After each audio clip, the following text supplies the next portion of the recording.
Are you ready for a movie marketing masterclass?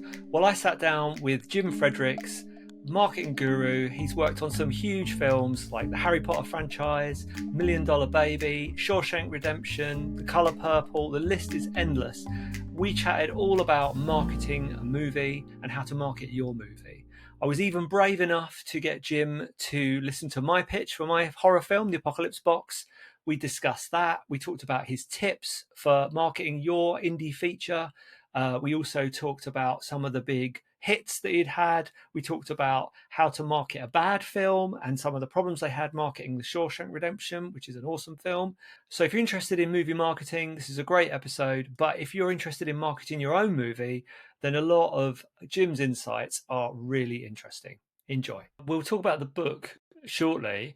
So just going back to the beginning, so you've gone from cutting trailers, which I think I know how to cut a good trailer. I'll have to send you some of my trailers and you'll have to tell me. Yeah. But how do you go from that to then being in charge of marketing? And how do you know how to do it? Were you making it up as you were going along? Were you reading books? Were you how did you figure it all out? That's a great question. A lot of my peers kind of got thrown into the deep end. They kind of had a job that they're scratching their heads thinking, why on earth do you want me? I've had no experience in my case, publicity. I didn't know much about research, distribution, promotions, consumer product. Marketing is a massive wheel, and I was one spoke in the wheel. It was creative advertising. And the company I worked for, which is called Intralink, not only made trailers, but also designed posters. The head of the company, Anthony Goldschmidt, is this brilliant, multifaceted genius. Overused word in the business, but he truly was the most amazing person I'd ever met in the business to this day. And so consequently, I got to learn both sides of the creative of creating a poster and obviously cutting a trailer, which I felt very confident in after 9 years of doing it and success. So when I ended up, Castle Rock ended up being one of my clients. So I was dealing directly with them. Anthony just said, go ahead, your client, do it. And they liked my work, certainly. They had gotten funded. They had great success in their very first film, which was When Harry Met Sally. And thankfully, that allowed them to kind of develop their business plan, which was 4 movies a year. And so when I went over there, I was pretty honest. I said, listen, I think I know my way around a trailer, and I think I can certainly oversee all the creative advertising work that's a part of your marketing plan. But I really don't know about these other things. And this was very indicative of Alan Horn, Martin Schaefer, Rob Reiner, the 5 partners that started Castle Rock were, if they believed in you, they gave you the keys and they let you drive the car. And basically, I was told by Martin Schaefer, who was my direct report, he's the guy that was really in charge of the theatrical movie business at Castle Rock. We also made TV shows. And he said, I know my way around marketing. We're gonna teach you. We're working with the Columbia department, which is a massive marketing department. You'll learn from them. You'll learn about media buying, which is tremendously important. Certainly research. So all the other various parts of it, they basically said, we'll hold your hand. We'll show you the way while you learn, but we want you to cut our trailers. We think that's the most important part of the business. It's certainly one of the first things out. It really establishes the strategy behind a campaign. So they had a lot of faith in me, and I jumped in with both feet, and it took some time for sure. But I had a great safety net in the partners at Castle Rock. They never once in 8 years, kind of like most production heads point the finger at marketing for a movie's demise. It was Mm. poorly marketed, is one of the great excuses used in Hollywood. Not once did that ever happen. Greatest job I ever had, for sure. Wow. Okay. So a lot of on-the-job training, but people who believed in Yeah, you. I That never sounds read any awesome. books. I didn't study it in college. I didn't take one advertising or marketing class. Yeah. Yeah, and here I am teaching it. It was, and which is kind of the modus operandi at our film school is we don't have one. I don't, PhD as a professor except in film Mhm. studies. It's all people who've been in the business, a practical education, so to speak, through doing. Yeah. No, I can see why now you'd want to get that degree because we want to learn from people like you. But there is nothing better than doing something to learn how it all works and how to kind of get your hands dirty and work out how it all Yes, puts together. So that's what we do at Chapman. We really almost all of our assignments are project based. So you learn by doing. mm, yeah. So let's talk tips based on your uh, tons of experience. So based on all that experience, what are the keys to uh, marketing a film well? Do you think? What's like the major things you need to think about? Wow. Well, I always hesitate to call a movie a product, but when you're sitting on the marketing side of things, you kind of have to look at it that. So, who's the consumer for this product? In other words, who's your target audience? Um, what are the opportunities you see in this product? What are the obstacles you see in this product? Um, a lot of this is common sense. It doesn't require a marketing degree, in my opinion. Research and gathering data is has become hugely important, but it's always been important. Um, it's interesting, my Castle Rock experience differed tremendously from my Warner Brothers experience in that the Castle Rock team, the founders, really went on gut. Just to talk about production just for a second, they didn't test movie concepts, which is done certainly by Netflix and many other production entities these days, and for good reason. They kind of want to know what the potential of a film might be. Certainly, who would be interested in it. Boy, Castle Rock was a throwback to Louis B. Mayer and Irving Thalberg, and they went with their gut. They really did. They wanted to see films that they themselves and the partners were interested in seeing, and that's how they decided to buy and greenlight The Shawshank Redemption, which today probably wouldn't get made by a major Mm. studio. And it's always at the top of the best films It's list. number It's one on always at the top. IMDb. Yeah. It's been number one for I want to say 5 years now, Mm. which is a real head scratcher for me because I hope I'm not jumping the gun here a little bit. It did fail to open. It did fail from a marketing standpoint. We could not convince people, consumers, to go see it on opening weekend, even though we opened it on only 33 screens as opposed to 3,000 screens, which would have been disastrous. We would have lost a lot of money because it takes a lot of marketing dollars to open a film wide. But um, Shawshank is a wonderful case study. I use it in all my classes, and it kind of answers your question, I think, very, very specifically. There were things in the Shawshank Redemption from a marketing standpoint that were challenging to say the least. We really had no stars. Tim Robbins was not a star.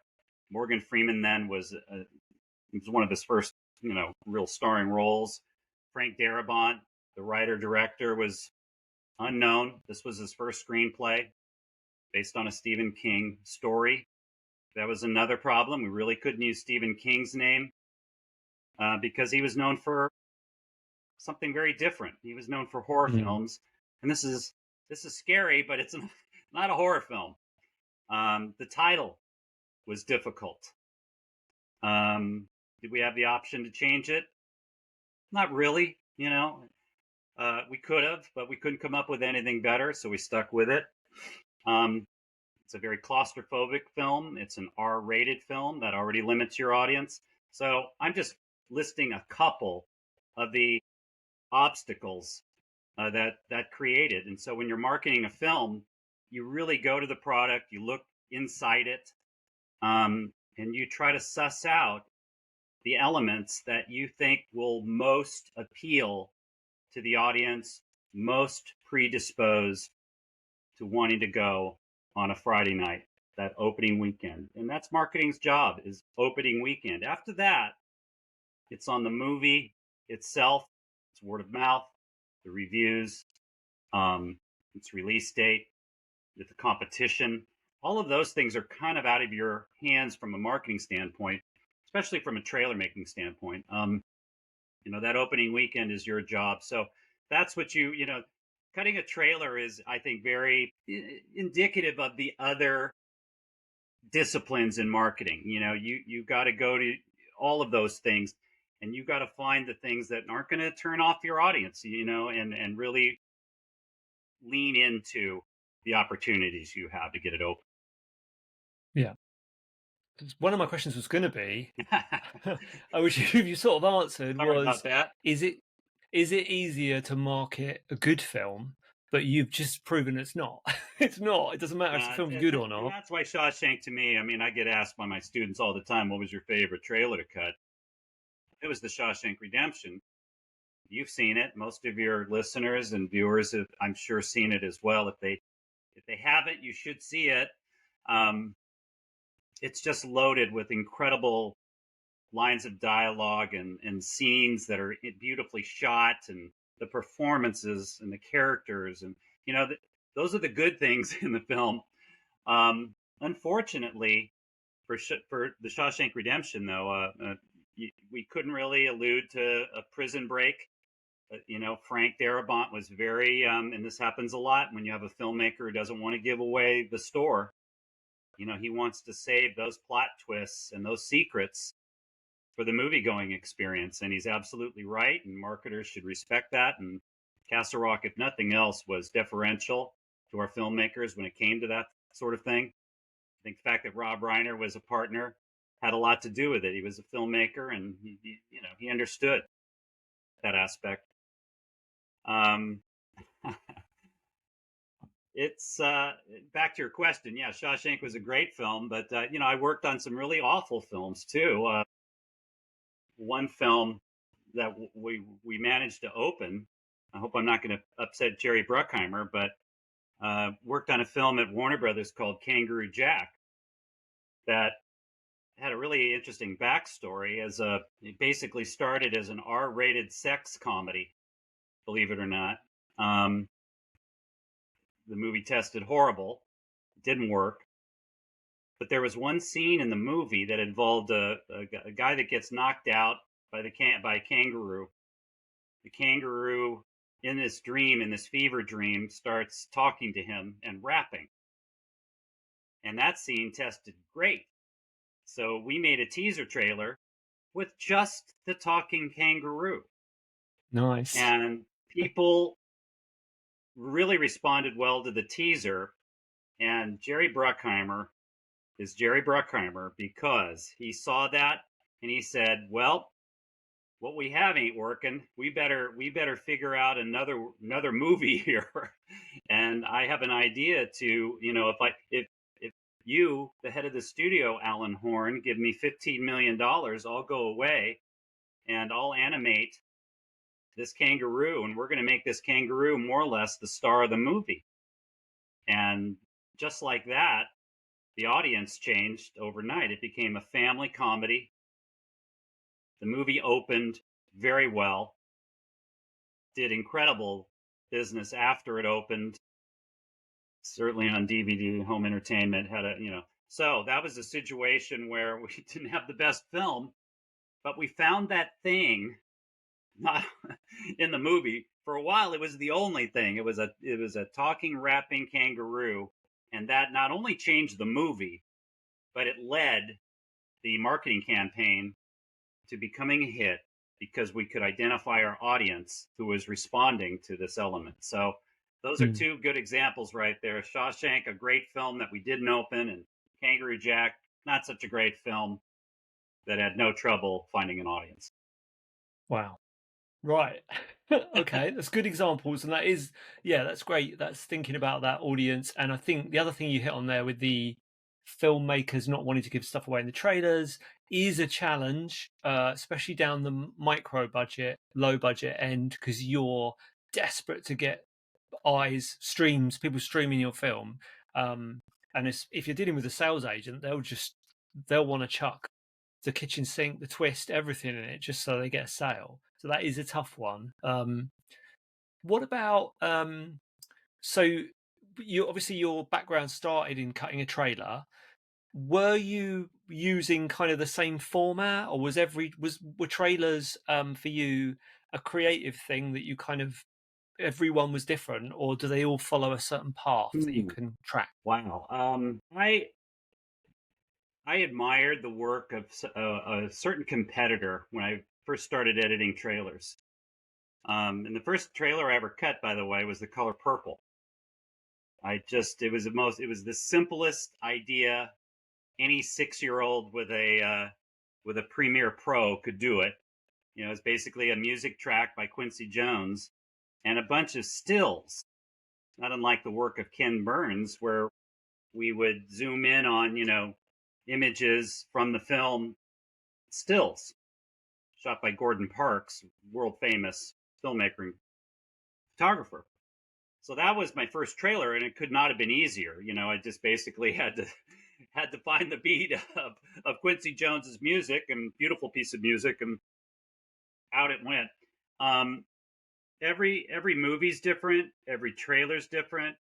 I fell in love with a bit of a structure that, as I look back on, the hundreds and hundreds of pieces of trailers and TV commercials I cut, I kind of fell in love with a certain technique. You've heard of it, called the cold open. I thought, let's start with just a no music, a scene that kind of piques the interest before someone loses interest and turns away, and now speeds through it. You kind of hook them on the concept. Is it one scene? Maybe. Is it a couple of scenes cut cleverly together? Maybe. But you kind of establish this beginning, this kind of austere beginning. There's no music to distract you, meaning the audience when I say you. And then the logo comes up, the music starts, and off you go into Act 2, the body of the trailer, which can be as expand on plot, character. Most trailers go too far in this area, in my opinion, more than ever. It's one of the biggest complaints about trailers is they tell you too much, they're too long. All true. And then you get to the third act, and my third act was very similar to most trailer editors, which was a montage of music and imagery to build to an exciting climax, title, and then a button of some kind, usually at the end, a tagline, something. If it's a comedy, certainly it better be your best joke, something funny, something impactful, something emotional. Emotion is tremendously important, as is music. The choice of your music at a trailer is 75% of the game. It sets the tone. It gives you an emotion. Is it fun? Is this funny? Is this scary? Is this action adventure? It just does so much emotionally to persuade and intrigue the viewer. So that was kind of my go-to structure. And it wasn't the same for every film, because every film's different. But I did fall in love with that cold open, which I stole from a New York ad agency called a guy named Gary Canoe, who in my day in the 80s was, to me, the greatest trailer editor there was. And he just it always worked, and so I thought, hey, I'm gonna steal that. I'm gonna use that. So, well, if it works, yeah, use it. I think it's it's a tough one because you're the kind of because you're in that sort of studio system. mm.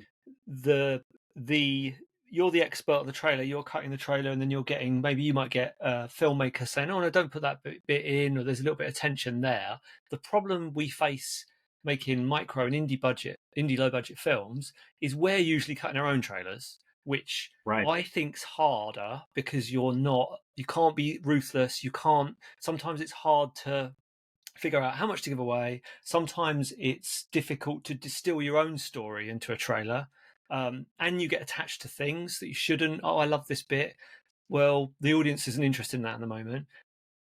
So yeah, I'm sure there's an advantage in being kind of an outside of that experience, watching. I mean, did you get to watch all of the films? Do you get rushes? How's that work with Every film was, putting it yeah, and together? every film was different. There's some, I've worked on the Assassination of Jesse James with Brad Pitt. I saw a 5-hour cut of that to start with. Sometimes you deal with dailies, so you've got to basically piece the movie together before you can even start.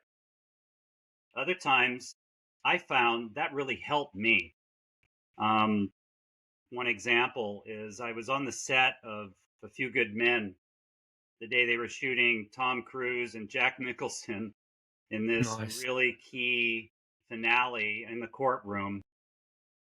And you're watching this scene with these lines that Aaron Sorkin wrote, delivered by two of the great actors of our generation. And I left there and I just waited by my Avid for that, for those scenes to come to me. And the trailer I cut that ended up being the trailer, it was 60% that scene. It just, Mm. I go, I've got it all here. Now I just need to make sure I get Demi Moore here and Kevin Bacon, and without giving away the store, which is something I'm very sensitive to, you know. But that was a good example of working from rushes, which kind of dictated the trailer, to be honest with you.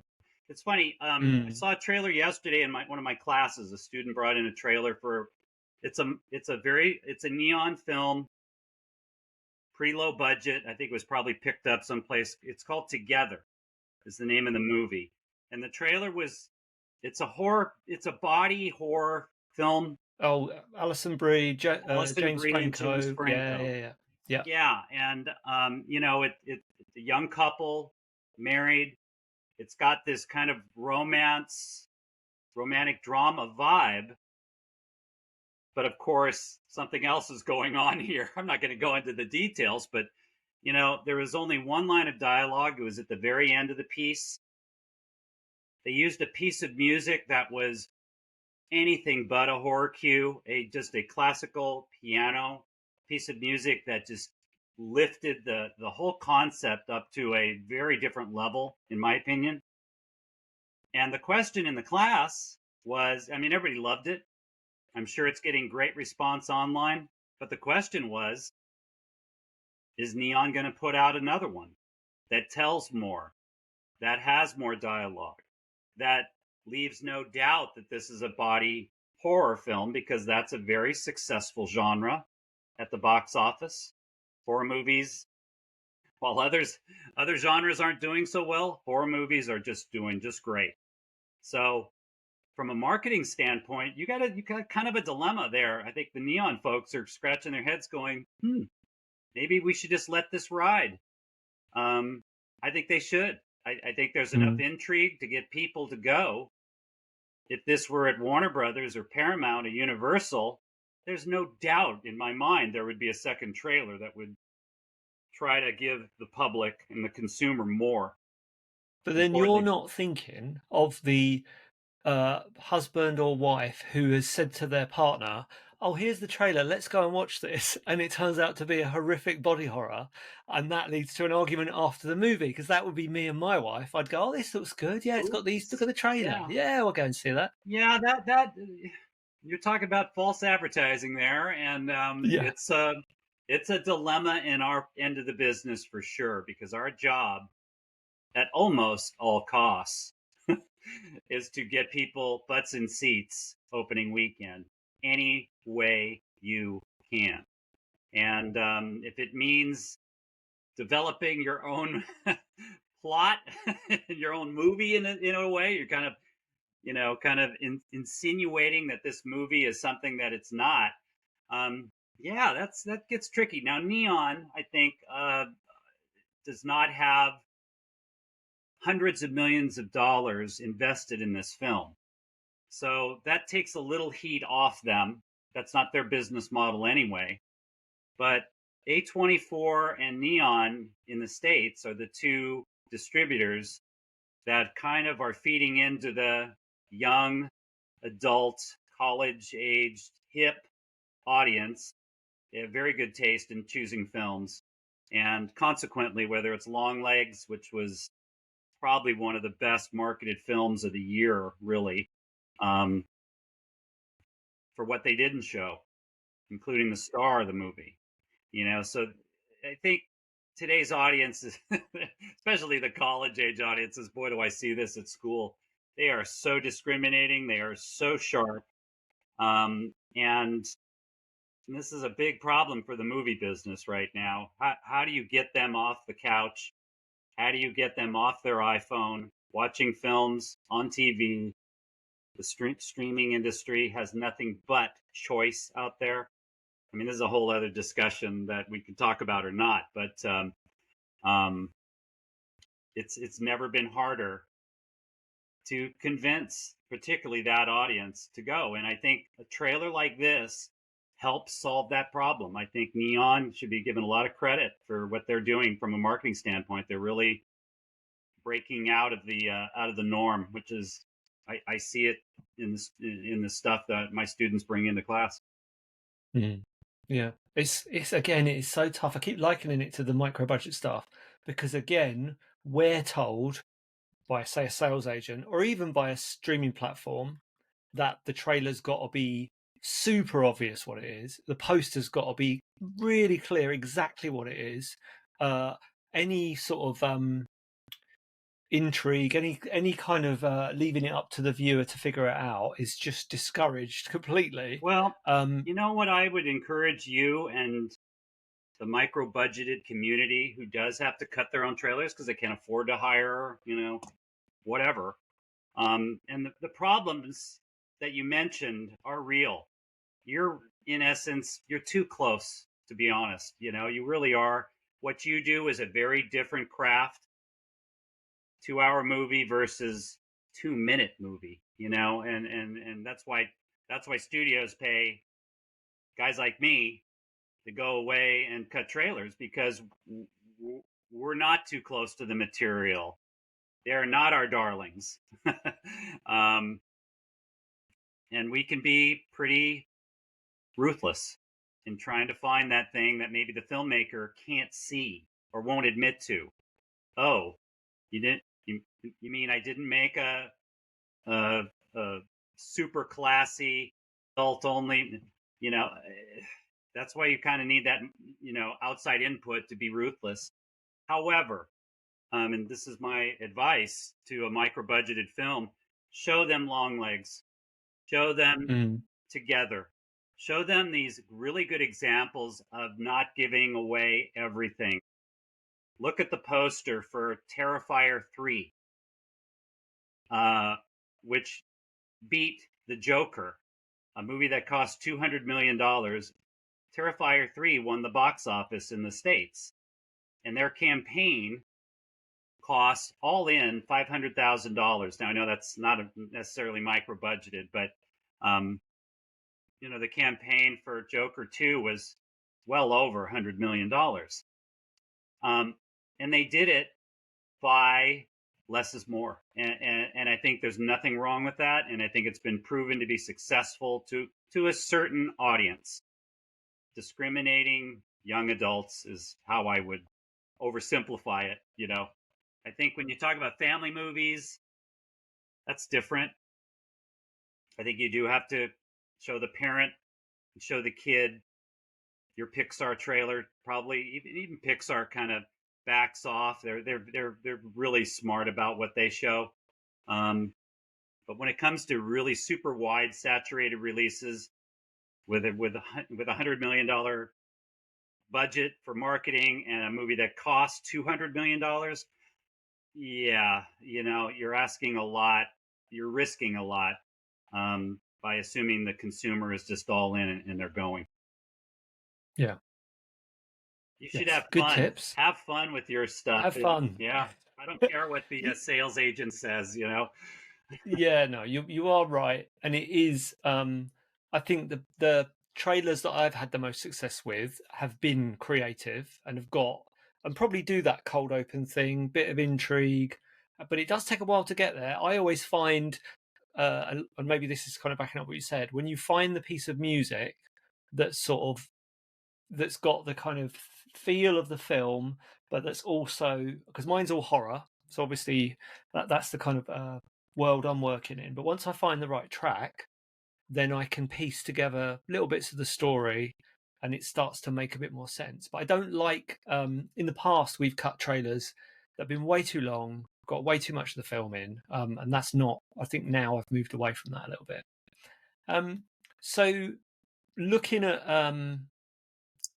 we were talking about streaming, Amazon, Netflix. How has that changed things in that marketing world? Mm.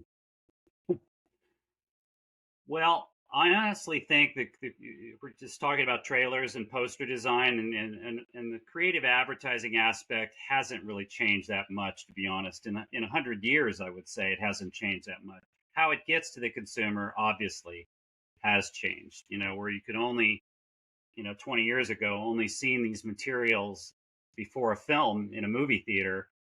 Now, obviously, that's probably the least percentage. Everybody's getting it on YouTube and Instagram and other sites, and that's where to find them. So the distribution of the content has really changed a lot. I ought to be perfectly honest. I've never did a streaming campaign. Um, from a creative standpoint, my colleagues who are still in the business say it's the same thing. Our job is to get a subscription bought and people tuning in, or streaming, obviously at their convenience. Um, so their job is still kind of the same. Uh, Although I would say, the attention spans of consumers in general has gone from 2 minutes to 8 seconds. You've seen that skip ad button. I use it all the time. And so those first 8 seconds of any kind of promotional material had better be great, or else they're off to what's next. And so that's made the job of marketing films, boy, is that tough these days. So yeah, those first 8 seconds, I don't know if you have time for a cold open, you know. Yeah, well, the thing is, they do that now. They do the trailer will start in a moment thing where they just show you the three most exciting shots out of the trailer, then the trailer starts. But I love trailers, and I kind of don't want that. I want to get sort of drawn in slowly. But I can understand why they do it because it's very easy to just swipe past something if it's Well, not I want grabbing to you I from want to the off. speak a little bit back to your last question about micro budgets, because I Mm. know that's kind of your world, and um, it certainly relates to the main project I give my students at Dodge, or is they each student is responsible. I pair them up with a student filmmaker, so we have students making their thesis film. The price is probably 15,000 that the school gives them to make their dream movie that they've been dreaming about for 4 years. 15 minutes long.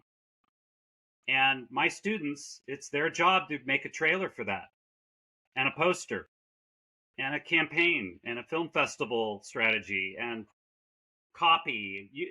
They're to come up with a whole marketing campaign for this student film. And I think maybe that's one solution for guys like you, Jim, is to go to your local film school, and Get them to do the campaign. they'll work for nothing. They will do it for free. They want to build a reel. I would. They're not making any Yeah. money yet. So, and you can find some incredibly creative film students out there who will listen to you. You give them the direction. Don't give away the store. I want it a minute long. The first 8 seconds better be great. You give them the kind of the white paper, as we called it in advertising. the strategy and let them bring their creativity to it, and you step back for a second and see what another creative mind can take your product and kind of figure out a way to present it. So I just wanted to throw that out before we get past. Yeah, no, that is a good suggestion as well, because some of those people in that age bracket are probably a target audience for that movie. So seeing it through their eyes would be quite interesting. I'm not sure. I think there's still that part of me. I've become less like this over time, but I'm very nervous about giving any rushes or Oh, any version of the film to anybody. But obviously, if someone's editing it, what we did have on the last film, we had students cutting scenes that we'd shot the day before, just to check we'd got everything in the can. Should have got one of them to cut a trailer. So that's a good tip, and I will definitely put that into action on the next one. So talking about I'm making this all about me. Horror movie. So I released a horror movie in August. It's called The Apocalypse Box. It's a horror movie about a magic box that grants wishes. It's all set on election night. Cross section of society are gathered together to try and they each get a go at opening this box, make a wish. All goes horribly wrong, as you would imagine in a horror film. How would you market that? What would you do with it, do you think? it sounds Give me the keys to the. your little log line there, and it kind of starts there. I mean, that's one thing I have my students do is write a log line for this one sentence, and that becomes your mantra from a marketing standpoint. It took you a couple of sentences there, and the more you can hone that down, the easier. I hate using the word easy because it's not, but it does. You find that focus, you find that kind of through line, theme, and writing a sentence as succinctly as you can, whether you use AI to write it or whether you write it yourself. And by the way, I don't think that's a horrible idea either, is to Mm. type it all out, as a prompt in AI and see what it comes out with one sentence. It probably won't be perfect, but it'll give you an idea. I highly recommend that. I'm learning more about AI as I go along here, but I think that's a great exercise is to write one sentence, and that becomes your marketing strategy, whether it's a poster, whether it's a trailer, whether it's a stunt idea you have that you want a digital kind of stunts. Longlegs did so many creative things. Terrifier 3. I had a student who worked on the digital campaign in my class yesterday. This was why I'm bringing up Terrifier 3 out of all the films. And she showed some of the work that that they put out there, and basically it was that old classic horror movie thing where you show night vision photography of the audience going Yeah. and or Yeah. I can't, but it was so funny and clever, and the comments the audience had to say after the fact, and almost distracted from the movie in a good way, that you wanted to see this movie because of things that were really outside of the product a little bit. So that I'm kind of going off target a little bit here, but in horror, I think you have such a luxury, in my opinion, to like you said. I mean, you said something really interesting, and everything went wrong as you could imagine. It's a horror movie, so that gives you, to me, license to do something like they did with Terrifier, that you can go outside the movie. You don't need to tell the story, even though I think your story sounds really unusually interesting for a horror movie. But it's still supposed to be one thing above all others. It's supposed to be scary, right? Unless you're Yeah, I trying would to hope make so. yeah, I mean, a comedy is supposed to be you better laugh in the trailer or else you're not going. So those I know it sounds like common sense 101 here, but I do think horror has really embraced humor more lately, whether it's self-aware or I think consumers really are tired of the old jump shock stuff. I think that trailer is pretty dead. Now, it doesn't mean those are unimportant, but I do think finding some kind of dark humor in your presentation of the film and your concept sounds like it could have that. Election night, there's some really interesting that kind of made me smile just hearing it. So Good. that's what I would encourage is try not to just focus on just the shock cuts, because I think Yes. it's just old news, and kids want new. That's why found footage was, when Blair Witch came out all those years ago, 25 years ago now. Uh, it was new. Mm. Yeah, no, that's cool. Thank you for that. I will send you my trailer, and I I'll will get you to look at it, I'll and I get you will to be very honest assess it. to the honest Yes, do filmmaker. that, and I will. The honest filmmaker, you be honest, and I will put it in the description in the comments what you said, and I'll uncut. So if it's bad, I'll still put it in there. Did you cut the So trailer? I did, yeah. I cut the trailer. Yeah. All right. I'll just put I'll put your comment, and then I'll put. Oh, what does he know? Yeah. What does he know? He's only got all those years' experience. Grade a lot of trailers, Jim. Look out. So what I was going to ask you was, what do you, looking back now, what do you wish you'd known at the very start of your career? Nothing. I've never had that before. I've never heard that someone say that before. I think the journey is the journey. It's discovering things. Things happened for a reason. I got fired for a reason. Would I have, as I look back on my career, would I have been happy not to have been fired? Yes. But it led to teaching. It led to other things. I was burned out. My mental health wasn't good at that time. Things that happen, they happen for a reason. I know it's that old cliche. Honestly, it kind of goes back to one of our first questions was, gee, you got hired in this job and you really weren't qualified, Jim. You're right. And if I'd had been more qualified, if I had known more about publicity, if I had knew what media buying really is and how to read a research report, coming into the job, I I don't think I would have been hired, to be honest. I think employers kind of want to mold you in a way sometimes in their image, and when you fight that, which I did at Screen Gems, I wasn't willing to play ball with my boss, which was terrible, and it was my fault. But I was at that stage where I felt like, okay, I've had enough success to know that what my gut is probably more right than your gut, and that's something you can't do with the boss. It's their playing field, it's their ball. You got to play ball with them. So, I know that sounds like kind of a trite answer, but I'm glad to be the only one who said who's gone that route. No, it's an interesting way of looking at it. What was I going to ask? Oh, yeah. So, no, I was going to just mention. So, the book is Opening Weekend, an insider's look at marketing Hollywood's hits and flops. And I will put a link to it in the description Thank you. on both YouTube and podcast so people can check Thank it out.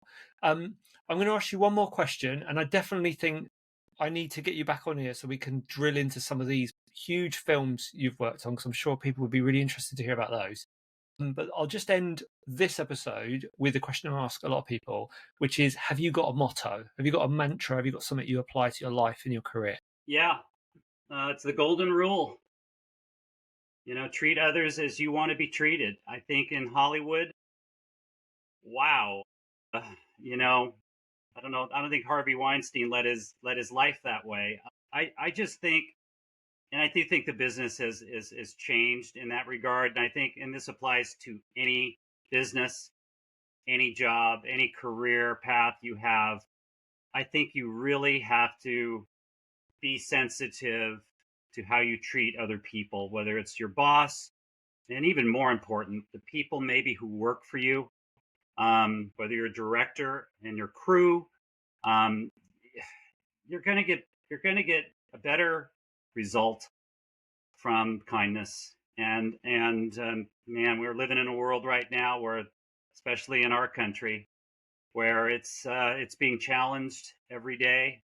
You read about it, and it is really discouraging to see, and all the more reason, I think, for people to kind of rise up and be good to each other. And again, it applies to all walks of life. So that's my motto for sure. Thanks for listening. I hope you enjoyed this week's episode. If you want to hear about another independent filmmaker who's made a comedy drama, then you could listen to my episode with Tiffany Kim Stevens, where she talks about her film Trigger Happy. It's been released on all streaming platforms, and she gives some great tips about getting the film out there.